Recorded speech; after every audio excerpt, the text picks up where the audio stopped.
ഭരിച്ചിട്ടും അവർ മരിച്ചു പോയപ്പോൾ അവർക്ക് വേണ്ടി ആകാശം കരഞ്ഞിട്ടില്ല, ഭൂമി കരഞ്ഞിട്ടില്ല. ഇതാണ് നമ്മൾ മനസ്സിലാക്കേണ്ടത്. ഇവിടെ എന്ത് പൊടി പിടിച്ച് വളരുന്നവരായാലും അവർ മരിച്ചു കഴിഞ്ഞാൽ ആകാശം കരയുകയില്ല. ചിലപ്പോൾ അണികൾ ചിലപ്പോൾ കണ്ണീരൊഴുകിയൊന്നു വന്നേക്കാം. ആകാശത്ത് ഒന്നും സംഭവിക്കുകയില്ല അവരുടെ കാലശേഷം, വല്ലാത്ത ഭൂമിക്കും സംഭവിക്കുകയില്ല. അപ്പം ഇങ്ങനെ നമ്മൾ മനസ്സിലാക്കേണ്ടത്, അവർക്ക് നമ്മൾ സമയം നീട്ടിക്കൊടുക്കുകയുമില്ല, അവർക്ക് വേണ്ടി അധികമായ സമയം നൽകുകയില്ല. അവർ നല്ല ജനവിഭാഗമാണ്, ഈജിപ്ത് നല്ല ജനവിഭാഗമാണ്, ഐശ്വര്യ സമൃദ്ധമായ നാട്, നല്ല ഭരണാധികാരികളാണ്. അതുകൊണ്ട് അവർക്ക് അല്പം സമയം നീട്ടിക്കൊടുത്താൽ, അവധി നീട്ടിക്കൊടുത്താൽ അവർക്ക് സമൂഹത്തിന് എന്തെങ്കിലും ഉപകാരം ചെയ്യാൻ സാധിക്കുമെന്ന ഒരു ചിന്തയും അല്ലാഹുവില്ല. അവർ പോയി കഴിഞ്ഞാൽ ആകാശവും അതർ തന്നെ നമ്മൾ മനസ്സിലാക്കണം. മരിച്ചു കഴിഞ്ഞാൽ ആകാശം കരയുകയില്ല, നമ്മൾ മരിച്ചു കഴിഞ്ഞാൽ ഭൂമി കരയുകയില്ല. നമ്മൾ ചിലപ്പോൾ നമ്മുടെ വീട്ടുകാർ ചിലപ്പോൾ കരഞ്ഞേക്കാം, അല്പ ദിവസത്തിന് വേണ്ടി മാത്രം. അതും ഒരാഴ്ച കഴിഞ്ഞാൽ അതും അവസാനിച്ചേക്കാം. പിന്നെ ആരും നമ്മെ ഓർക്കുന്നവർ ചിലപ്പോൾ വളരെ വിരലിലുണ്ടാവുന്ന ആളുകൾ മാത്രമായിരിക്കും. അപ്പോൾ എല്ലാവരും നമ്മൾ ശ്രദ്ധിക്കേണ്ടത് എന്താണ്? പോകുമ്പോൾ എന്തെങ്കിലും കൊണ്ടുപോകാൻ വേണം എന്നുള്ളതാണ്. നാം ആലോചിച്ചു നോക്കും, ഓരോ ദിവസം രാത്രി കിടക്കുമ്പോഴും നമ്മൾ ചിന്തിക്കേണ്ട ഇന്നത്തെ ദിവസം എന്റെ അമലുകൾ എന്തൊക്കെ നമ്മൾ ആലോചിക്കാറുണ്ടോ? എന്നിൽ വന്നിരിക്കുന്ന നന്മകളെ പറ്റി നമ്മൾ ആലോചിക്കാറുണ്ടോ? നമ്മളിൽ വന്നിരിക്കുന്ന തിന്മകളെ പറ്റി നമ്മൾ ആലോചിക്കാറുണ്ടോ? ഒന്നും തന്നെ നമ്മൾ ആലോചിക്കാറില്ല. നമ്മൾ അങ്ങനെ ജീവിച്ചുകൊണ്ടേയിരിക്കുന്നു അശ്രദ്ധമായി കൊണ്ട്. നമ്മൾ ഒന്നിലും സംതൃപ്തമാകാത്ത ജീവിതമാണ് ഇന്ന് നമ്മൾ നയിച്ചുകൊണ്ടിരിക്കുന്നത്. എത്ര കിട്ടിയാലും നമ്മൾ സംതൃപ്തരല്ല. സ്വാർത്ഥതയും ആർത്തിയുമായിക്കൊണ്ട് സംതൃപ്തമല്ലാത്ത ഒരു ജീവിതമാണ് നമ്മൾ ഇന്ന് ജീവിച്ചുകൊണ്ടിരിക്കുന്നത്. നമ്മൾ പോകുമ്പോഴൊന്നും കൊണ്ടുപോകാത്ത നമ്മൾ ആർത്തിയും സ്വാർത്ഥതയും സംതൃപ്തിയില്ലായ്മയും കൊണ്ട് മുന്നോട്ട് പോവുകയാണ്. അപ്പോൾ നമ്മൾ മനസ്സിലാക്കേണ്ടത്, ഉള്ളത് കൊണ്ട് തൃപ്തിപ്പെടാറുപ്പെടുന്ന മനസ്സാണ് ഏറ്റവും വലിയ മനസ്സ്. നമ്മൾ തിരിച്ചറിയേണ്ടതുണ്ട്. ദുനിയാവ് മുഴുവൻ വെട്ടിപ്പിടിച്ചവർ ആരും തന്നെ ശാശ്വതമായി കൊണ്ട് ഇവിടെ നിലനിൽക്കുന്നില്ല എന്ന് മനസ്സിലാക്കിക്കൊണ്ട് നമുക്ക് ലഭിച്ചിരിക്കുന്ന അനുഗ്രഹങ്ങളിൽ സംതൃപ്തരായിക്കൊണ്ട് അതിൽ തൃപ്തിയടഞ്ഞുകൊണ്ട് ജീവിക്കാൻ നമുക്ക് സാധിക്കുക എന്നുള്ളതാണ്. അതാണ് ഏറ്റവും വലിയ മനസ്സിന്റെ ഉടമ എന്ന് നമ്മൾ മനസ്സിലാക്കേണ്ട തൃപ്തി, സംതൃപ്തി എന്ന് പറയുന്നത്.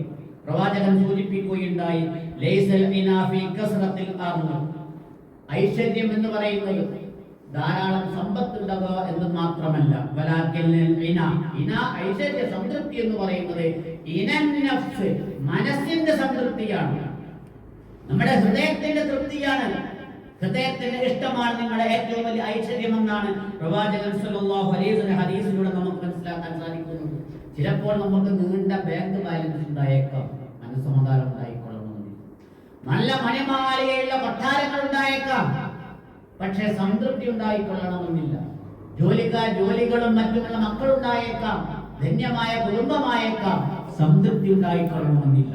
അതുപോലെ തന്നെ നല്ല ബിസിനസ്സുകൾ, നല്ല വാഹനങ്ങൾ, നല്ല ഐശ്വര്യപ്രദ ജീവിതം, പക്ഷേ ഈ അതിലൂടെയൊന്നും എത്ര ഉണ്ടായിട്ടും സംതൃപ്തി എന്നുള്ളത് നമ്മുടെ കൈക്കൂമ്പിലുള്ള ഇത്രയും വലിയ ഒരു അവയവം, ഇത്രയും ചെറിയ ഒരു അവയവത്തിൽ ലഭിക്കുന്ന മനസ്സമാധാനം മാത്രമാണ്. നമ്മുടെ ഓരോരുത്തരെയും കൈ ചുരുട്ടിപ്പിടിച്ചാൽ ആ ചുരുട്ടിപ്പിടിക്കുന്ന അളവാണ് നമ്മുടെ ഹൃദയത്തിന്റെ അളവ്. ആ ഹൃദയത്തിന്റെ അളവിൽ നിന്ന് ലഭിക്കുന്ന സമാധാനമാണ് മനസ്സിന്റെ സംതൃപ്തിയാണ് നമ്മുടെ ഐശ്വര്യം എന്നാണ് പ്രവാചകൻ സല്ലല്ലാഹു അലൈഹി വസല്ലം ഈ ഹദീസിലൂടെ നമ്മെ പഠിപ്പിക്കുന്നത്. അതുകൊണ്ടാണ് പ്രവാചകൻ പ്രാർത്ഥിക്കാൻ പഠിപ്പിച്ചത്. പ്രവാചകൻ സല്ലല്ലാഹു അലൈഹി വസല്ലം ജീവിതത്തിൽ പ്രാർത്ഥിക്കാറുണ്ടായിരുന്നു, റബ്ബി കന്നിഅനി ബിമാ റസഖ്തനി, പടച്ചവനെ എനിക്ക് നീ നൽകിയതിൽ നിന്ന് എന്നെ തൃപ്തിപ്പെടുത്തണമേ. റബ്ബി കന്നിഅനി ബിമാ റസഖ്തനി, എനിക്ക് നൽകിയതിൽ എന്നെ തൃപ്തിപ്പെടുത്തണമേ. വബാരിക് ലീ ഫീമാ അഅതൈതനി, എനിക്ക് നൽകിയതിൽ നിന്ന് എനിക്ക് നീ ബർക്കത്ത് നൽകണമേ. ഒരു പ്രാർത്ഥനയാണ്. കിട്ടിയതിൽ സംതൃപ്തരാവുക, നൽകിയതിൽ ബർക്കത്ത് ഉണ്ടാവുക. ഇത് രണ്ടിന് വേണ്ടി പ്രവാചകൻ സല്ലല്ലാഹു അലൈഹി വസല്ലമ പ്രാർത്ഥിക്കാറുണ്ടായിരുന്നു. നമ്മൾ ആലോചിച്ചു നോക്കൂ, ആ മനുഷ്യൻ ഓടിത്തീരും എന്താണ് ലഭിച്ച ധാരണയും എണ്ണ മാത്രം, തൃപ്തിയില്ലാത്ത ജീവിതം, ആർത്തിയോടുകൂടി വെള്ളം കുടിക്കാതെ ഭക്ഷണം കഴിക്കാതെ ശരീരം ക്ഷീണിച്ചുകൊണ്ട് ആർത്തിയോടുകൂടി ഓടിക്കുന്ന ആ മനുഷ്യന് കിട്ടിയത് 6 മണി മാത്രമാണ്. തൃപ്തിയില്ല, വർക്കത്തില്ല. അതുകൊണ്ട് പ്രവാചകൻ പഠിപ്പിച്ചത് ഖനാഅത്തും ബർക്കത്തും എന്ന നമ്മുടെ ഒരു വിശ്വാസിയുടെ ജീവിതത്തിലെ സ്വകാര്യ അഹങ്കാരങ്ങളാണ്. തൃപ്തി ഉണ്ടാവുക എന്നുള്ളതാണ്, ഉള്ളതിൽ ബർക്കത്തുണ്ടാവുക എന്നുള്ളതാണ്. നാം ആലോചിച്ചു നോക്കൂ, ഒരു 10 രൂപ കിട്ടിയാൽ അത് 100 രൂപയാക്കണം എന്നുള്ളതാണ് ഇന്ന് നമ്മുടെ ആഗ്രഹം. അതാണ് നമ്മളിന്ന് കേരളക്കരയിൽ പല ആളുകളും അബദ്ധത്തിൽ ചാടി ബിസിനസ് ഇരട്ടിക്കാൻ വേണ്ടിയാണ് എല്ലാവരും പണിയെടുക്കുന്നത്. 10 രൂപ കിട്ടിയാൽ 100 രൂപയാക്കണം, 100 കിട്ടിയാൽ അത് 200 രൂപയാക്കണം, 200 500 ആക്കണം എന്നുള്ളൊരു ആഗ്രഹം നമ്മുടെ മനസ്സിൽ നിന്ന് കിടന്നുകൊണ്ട് ഇങ്ങനെ തുള്ളിക്കളിക്കണം. അപ്പൊ മനുഷ്യൻ ആഗ്രഹത്തിന്റെ പിന്നാലെ പോവുകയാണ്. ഇന്ന് കേരളത്തിൽ നടന്ന പല സാമ്പത്തിക വെട്ടിപ്പുകളുടെയും പിന്നാമ്പുറം പരിശോധിക്കുമ്പോൾ എത്ര നേതാക്കന്മാര്, എത്ര ആളുകളാണ് കുടുങ്ങിയത്? എന്തിന്റെ പേരിൽ? ആഗ്രഹത്തിന്റെ പേരിൽ.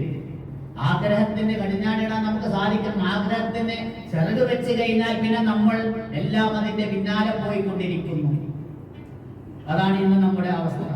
അതുകൊണ്ടാണ് പ്രവാചകൻ പഠിപ്പിച്ചത്, ആഗ്രഹങ്ങൾ വളർന്നു വരുന്നതിന് മുമ്പ് നിങ്ങൾ ചിന്തിക്കേണ്ടത് ഈ അനുഗ്രഹങ്ങൾ ഇല്ലാത്തൊരു സമൂഹം ഇവിടെ ജീവിതത്തിൽ നിങ്ങൾ മനസ്സിലാക്കേണ്ടതുണ്ടെന്നുള്ളതാണ്. ഈ ആഗ്രഹങ്ങൾ ഇതില്ലാത്തത് നമ്മുടെ ചുറ്റുപാടിലുണ്ട്. അത് നമ്മളിന്ന് പരിശോധിക്കണമെന്ന് പ്രവാചകൻ പഠിപ്പിച്ചു. നിങ്ങൾ ആലോചിച്ച് നോക്കൂ, ഒരു കുടിലിൽ നിന്ന് അത് ഓടിട്ട വീടാണെന്ന് ആഗ്രഹിച്ചവരായി നമ്മൾ ഓരോരുത്തരും. ആ ഓടിട്ട വീട് കോൺക്രീറ്റ് ആകണമെന്ന് ആഗ്രഹിച്ചവരായിരുന്നു. ആ കോൺക്രീറ്റില് മണിമാളികയാണെന്ന് ആഗ്രഹിച്ചവരായിരുന്നു. ആ മണിമാളിക വന്നപ്പോൾ ആധുനിക സൗകര്യങ്ങളെല്ലാം വേണമെന്ന് ആഗ്രഹിച്ചവരായിരുന്നു.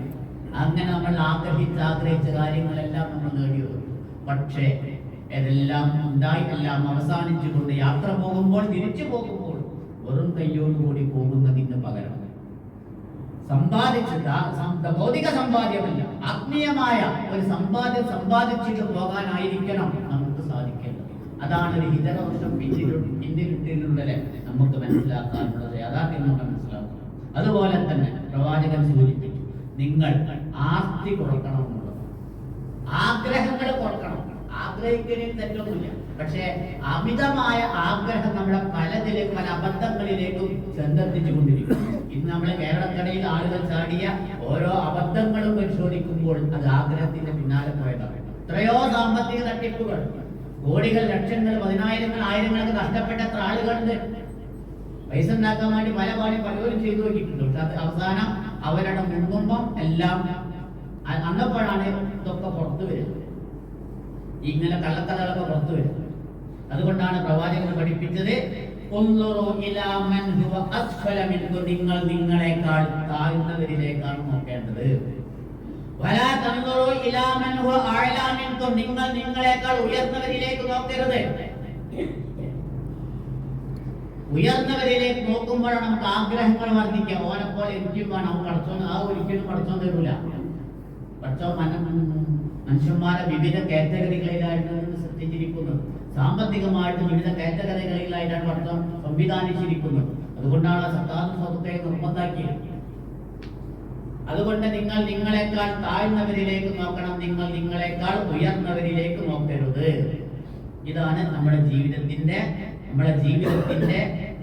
മാർഗരേഖയായി കൊണ്ട് നമ്മൾ മനസ്സിലാക്കേണ്ടത്. ലോകത്ത് എത്ര ഉണ്ടായിട്ടും അതെല്ലാം വിട്ടുകഴിഞ്ഞുകൊണ്ട് ഇന്നും അഭയാർത്ഥികളായി ജീവിച്ചുകൊണ്ടിരിക്കുന്ന കോടിക്കണക്കിന് ആളുകളുണ്ട്. അത് ആലോചിച്ച് നോക്കണം. ഫലസ്തീനിൽ ഇപ്പൊ എന്താ സംഭവിക്കുന്നത്? എത്ര ആളുകളാണ് അഭയാർത്ഥിക്ക് അവർ ഭക്ഷണമില്ലാതെ, വെള്ളമില്ലാതെ നരകയാതന അനുഭവിക്കുന്ന ലക്ഷക്കണക്കിന് ആളുകൾ ഇന്ന് ഫലസ്തീനിലുണ്ട്, ഗസയിലുണ്ട്. അതൊരു ഭാഗം. അതുപോലെ തന്നെ റോഹിംഗ്യൻ മുസ്ലിങ്ങൾ എന്ന മറ്റൊരു വിഭാഗം ഇന്ന് മ്യാൻമറിൽ നിന്ന് ആട്ടിയോടിക്കപ്പെട്ട ലക്ഷക്കണക്കിന് ആളുകൾ ഇന്ന് അഭയാർത്ഥികളായിക്കൊണ്ട് എല്ലാ രാജ്യങ്ങളിലും കുടിയേറി പാർക്കുന്നുണ്ട്.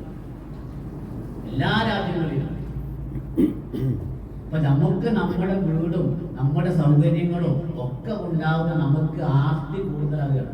എന്നാൽ ഇതൊന്നും ഇല്ലാത്തൊരു വിഭാഗം ദുനിയാവ് നമ്മൾ മനസ്സിലാക്കണം. ഞാൻ ആലോചിച്ച് നോക്കണം. ഒരു അമേരിക്കയിൽ ഒരു തീപിടുത്തം ഉണ്ടായപ്പോൾ അവിടുത്തെ എത്ര കോടീശ്വരന്മാർ, എത്ര ആളുകളാണ് അഭയാർത്ഥികളായെന്ന് പറയും. ഏറ്റവും ലോക പോലീസ് സമയം അമേരിക്കക്ക് പോലും നിയന്ത്രിക്കാൻ സാധിക്കാത്ത രൂപത്തിലേക്കാണ് ഒന്നാമത്തെ പരീക്ഷണം വന്നത്. നമ്മൾ കഴിഞ്ഞ മാസം 2-3 മാസം കൂടെ കണ്ടല്ലേ എത്ര ആളുകൾ അഭയാർത്ഥികളായി. ഇപ്പൊ കഴിഞ്ഞ വർഷം ചൂരൽമലയിലുണ്ടായ വെള്ളപ്പൊക്കവുമായി ഉരുൾപൊട്ടലുമായി ബന്ധപ്പെട്ട് എത്ര ആളുകളാണ് കുടുംബം നഷ്ടപ്പെട്ടത്. ഇന്നും അവർ അഭയാർത്ഥികളായിക്കൊണ്ട് വാടക വീട്ടിൽ കഴിയാണ്. നമ്മൾ ആലോചിച്ചിട്ടുണ്ടോ? ഒരു വർഷം കൊണ്ട് കഴിഞ്ഞു വീണ്ടും അവർക്ക് പരീക്ഷണം വന്നു.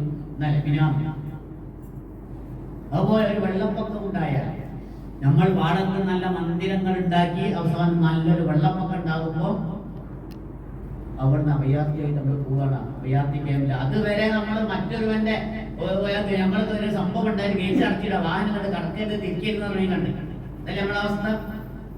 റോഡ് ഇടുങ്ങിയ റോഡാണ്. ഒരു വാഹനത്തിന് പോകാൻ ഒരു 2 ഫുട്ട് സ്ഥലം കൊടുത്ത റോഡൊന്ന് വീതി കിട്ടും. അത് നമ്മൾ കൊടുക്കൂല. കാരണം എന്താ? നമ്മളെ അഹങ്കാരം അതിന് സമ്മതിക്കില്ല. ഇങ്ങോട്ട് വെള്ളപ്പൊക്കം ഉണ്ടാകുമ്പോൾ നമ്മൾ മറ്റുള്ള പാവപ്പെട്ടവൻ പോകേണ്ട മദ്രസയിൽ പോയിട്ട് നമ്മൾ അഭയാർത്ഥിയാകണം, അല്ലെങ്കിൽ സ്കൂളിൽ പോയിട്ട് അഭയാർത്ഥിയാകണം. എന്നിട്ട് സമുദായം കൊടുക്കുന്ന ഭക്ഷണത്തിന് വേണ്ടി കൈ നീട്ടിക്കൊണ്ട് ഭക്ഷണം കഴിക്കുന്നു. കഴിഞ്ഞ 2019 ഒരു ദുരിത പ്രളയത്തിൽ ഒരു സ്ത്രീ പറഞ്ഞതായി ഓർക്കുന്നു, ജീവിതത്തിൽ ഞാൻ ഒരിക്കൽ പോലും ഒരാളുടെ മുന്നിൽ കൈ നീട്ടേണ്ടി വന്നിട്ടില്ല. ഇന്ന് ഞാൻ ഭക്ഷണത്തിന് വേണ്ടിയും വസ്ത്രത്തിന് വേണ്ടിയും കൈ നീട്ടുന്നു.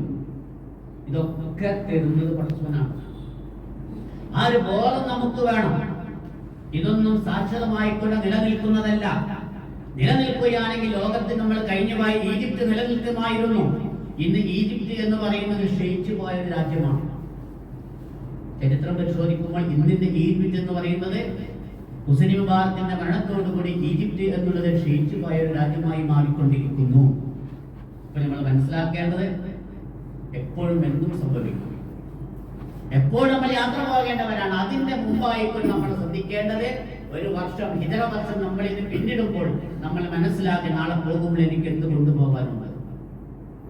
ആ യാത്രക്കുള്ള ആദയം നിർണയിക്കുക എന്നുള്ളതാണ് ഈ മുഹറം മാസത്തിന്റെ സന്ദേശമായിക്കൊണ്ട്, ഹിജറയുടെ സന്ദേശമായിക്കൊണ്ട് നമ്മൾ മനസ്സിലാക്കേണ്ടത്. അല്ലാഹു നല്ല ഒരു യാത്ര ഭക്ഷണം തയ്യാറാക്കിക്കൊണ്ട് പരലോകം ധന്യമാക്കുന്നവരുടെ കൂട്ടത്തിൽ നമ്മെ എവരെയും ഉൾപ്പെടുത്തി അനുഗ്രഹിക്കും.